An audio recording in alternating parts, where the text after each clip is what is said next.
नमस्कार, आप देख रहे हैं एनएमएफ न्यूज। मैं आपके साथ शबनम। पहलगाम में आतंकियों ने 26 पर्यटकों को मार दिया। उस पर पूरा देश का खून खौल रहा है और पूरा देश मोदी सरकार से यही मांग कर रहा है कि पाकिस्तान को सबक सिखाया जाए और पाकिस्तान की सीमा में घुसकर फिर से एयर स्ट्राइक या सर्जिकल स्ट्राइक जैसा कदम उठाया जाए। लेकिन दूसरी तरफ विपक्ष के जो कुछ नेता हैं वो भी लगातार मोदी सरकार से यही मांग कर रहे हैं कि हम आपके साथ खड़े हैं, आप कुछ कदम उठाइए और पाकिस्तान को मुंह तोड़ जवाब दीजिए। अब देखिए, कांग्रेस के एक महान नेता ऐसे भी हैं जो पाकिस्तान पर वार करने के बजाय जो पिछले 2016 में मोदी सरकार ने सर्जिकल स्ट्राइक की थी उसको लेकर सवाल उठा रहे हैं। ये नेता हैं पंजाब से कांग्रेस के वरिष्ठ नेता चरणजीत सिंह चन्नी।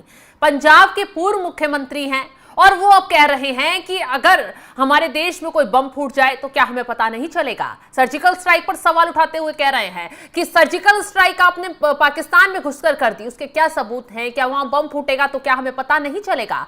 अब देखिए, पूरा देश जब सर्जिकल स्ट्राइक हुई तो मोदी सरकार के इस कदम की तारीफ करता हुआ नजर आया और ऐसे हालात में अब मांग की जा रही है, जब पहलगाम में आतंकी हमला हुआ, कि पाकिस्तान को फिर से सर्जिकल स्ट्राइक के जरिए ही मुंह तोड़ जवाब दिया जाना चाहिए। न पाकिस्तान को सिर्फ तबाह किया जाए बल्कि वहां के आतंकियों को नस्तानाबूद करने के लिए इस बार बड़े से बड़े धमाके किए जाएं और पाकिस्तान को जड़ से खत्म कर दिया जाए, ताकि पाकिस्तान जो आतंक को पाल रहा है उसकी हिमाकत दोबारा ना हो जाए। खैर, आगे कुछ बताएं उससे पहले चरणजीत सिंह चन्नी ने क्या कुछ कहा, उनका बयान सुनवाते हैं। हमारे देश में आकर कोई बम गिरे पता नहीं चलेगा। कहते जी पाकिस्तान में हमने सर्जिकल स्ट्राइक किए थे, कोई कुछ नहीं हुआ, कहीं नहीं दिखे सर्जिकल स्ट्राइक, किसी को नहीं पता चला। सबूत मांगते हैं क्या आप?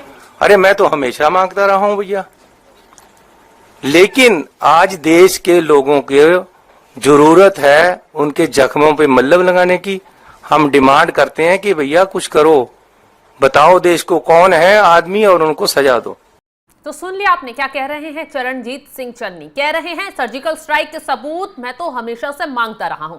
हालांकि जब बीजेपी ने इस मुद्दे पर कांग्रेस को बुरी तरह घेरा, राहुल गांधी को घेरा, क्योंकि बीते दिनों से राहुल गांधी हो या मल्लिकार्जुन खड़गे वो लगातार मोदी सरकार से यही कह रहे हैं कि आप पाकिस्तान के खिलाफ मुंह तोड़ जवाब दीजिए और पूरा विपक्ष खासकर हम लोग आपके साथ खड़े हुए हैं। राहुल गांधी ने खुद ये चीज कही थी कि मोदी सरकार के सपोर्ट में हम लोग पहलगाम के बदले में जो आप पाकिस्तान पर वार करेंगे उसमें हम आपके साथ खड़े हैं। लेकिन कांग्रेस के ही एजेंडे को बेनकाब कर रहे हैं चन्नी, जिनका साफ साफ कहना है कि जो सर्जिकल स्ट्राइक हुई उसके सबूत नहीं है और आगे जो वार होगा उसका क्या ही कहना।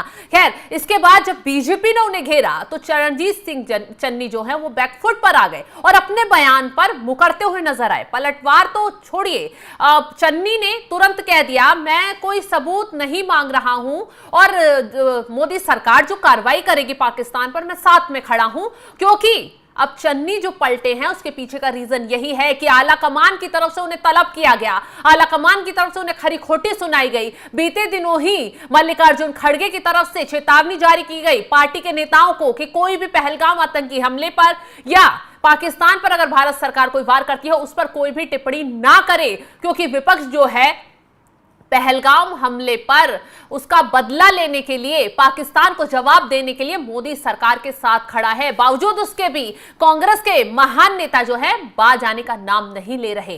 खैर, ये तो सिर्फ रही चन्नी की बात। एक और कांग्रेस के वरिष्ठ नेता हैं जिन्होंने मोदी सरकार की और सेना के मनोबल को गिराने के लिए क्या कुछ काम किया है वो बताएंगे आगे। लेकिन बीजेपी ने कैसे चन्नी पर पलटवार किया पहले वो सुनवाते हैं।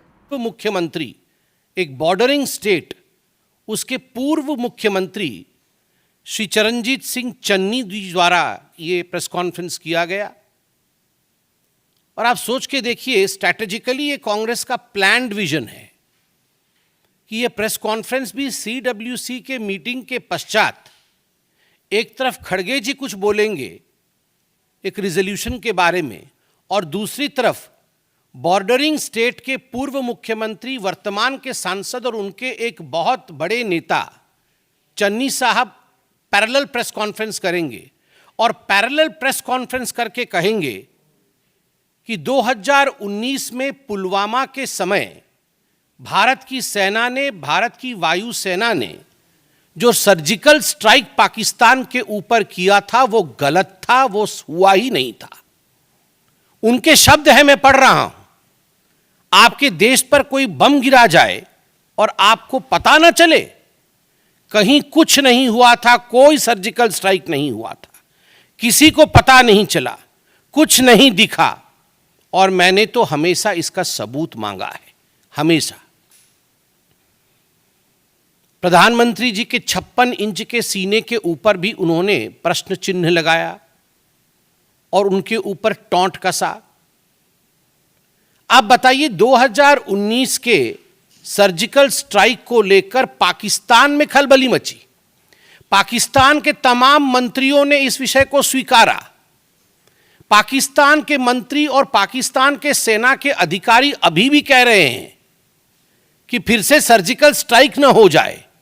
आप लोग जो मीडिया के बंधु यहां बैठे हैं, रोज इस पर डिबेट हो रही है और आप पाकिस्तान के बड़े अधिकारियों के बयानों को बाई रिकॉर्ड चला रहे हैं, जहां वो खुद कह रहे हैं कि हमें डर है कहीं सर्जिकल स्ट्राइक न हो जाए। कोई कहीं गुहार करने भाग रहा है, कोई कहीं और गुहार करने भाग रहा है। और वैसे में कांग्रेस पार्टी का ये प्रेस कॉन्फ्रेंस कि पुलवामा के समय सर्जिकल स्ट्राइक नहीं हुआ, क्या ये भारत की सेना और वायुसेना के मनोबल को नहीं गिरा? तो बीजेपी का आरोप है कि कैसे कांग्रेस दोहरा चरित्र दिखा रही है। पहलगाम आतंकी हमले पर यह साफ साफ देखने को मिला। एक तरफ कांग्रेसी सर्वदलीय बैठक में कहते हैं कि वो मोदी सरकार के साथ हैं, हर एक कड़ा कदम पाकिस्तान के खिलाफ उठाना चाहिए, वो पूरी तरह से सपोर्ट करने के लिए तैयार हैं। लेकिन दूसरी तरफ जैसे ही सर्वदलीय बैठक से बाहर नेता निकलते हैं, वैसे ही कांग्रेस नेताओं की जुबान जो है वो फिसलनी शुरू हो जाती है। ये तो सिर्फ चन्नी के ही बोल थे, लेकिन आगे अजय राय कांग्रेस के नेता, उन्होंने जो हरकत की है उससे पूरा देश भड़क उठा है कांग्रेस के खिलाफ। दरअसल अजय राय जो है हाथ में एक खिलौने जैसा राफेल विमान का एक खिलौना लेकर बैठे हुए हैं और उस राफेल पर उन्होंने नींबू मिर्च चढ़ाई हुई है और वो कह रहे हैं कि ये राफेल कब इस्तेमाल किया जाएगा।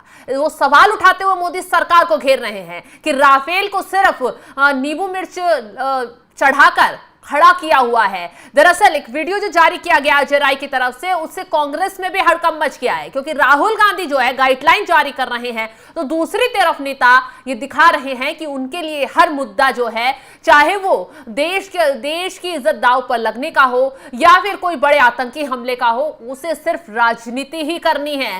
हालांकि इस मुद्दे पर फारूक अब्दुल्ला की तरफ से कांग्रेस को आईना दिखाया गया है, कांग्रेस पर तंज कसते हुए कहा गया है कि कांग्रेस ऐसी हरकतें ना करे, क्योंकि बेहद संवेदनशील मुद्दा है, क्योंकि इस हमले ने पूरे देश को झकझोर कर रख दिया है। पहलगाम में जो आतंकी हमला हुआ है उसमें 26 बेकसूरों की जान चली गई है, देश दहला हुआ है।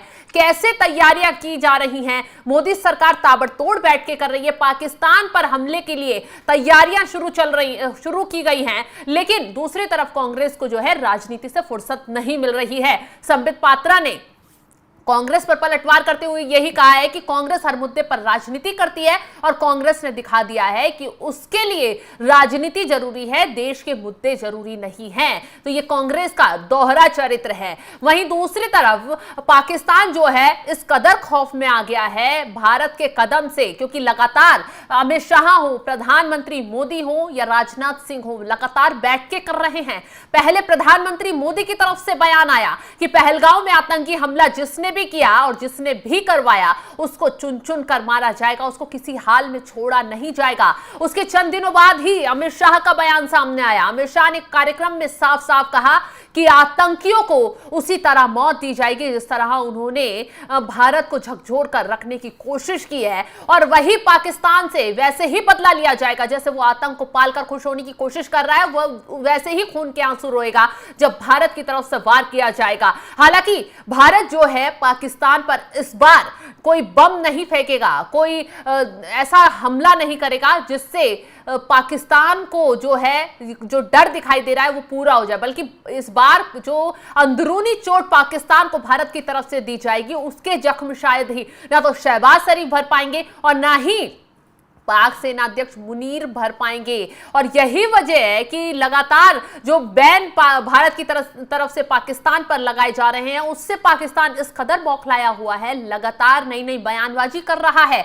पड़ोसी देशों से मदद मांग रहा है। कभी तुर्की के आगे गिड़गिड़ाता है, तो कभी फ्रांस के आगे गिड़गिड़ाता है, तो कभी चीन के आगे गिड़गिड़ाता है। हालांकि पाकिस्तान कितनी भी कोशिश कर ले, अब उसका आखिरी वक्त शुरू हो चुका है, क्योंकि भारत की सेना भी तैयार है और मोदी शाह भी अब एक्शन के लिए आदेश देने के लिए तैयार हैं। जो तमाम रिपोर्ट इकट्ठी की गई हैं, वो रिपोर्ट जो है पाकिस्तान की तबाही लिख रही है। फिलहाल जिस तरीके से कांग्रेसियों की राजनीति का जो ये राजनीतिकरण बयानबाजी सामने आ रही है, उस पर आपका क्या है कहना? कमेंट कर अपनी राय जरूर बताएं और तमाम खबरों के अपडेट के लिए आप जुड़े रहें एनएमएफ न्यूज के साथ। नमस्कार।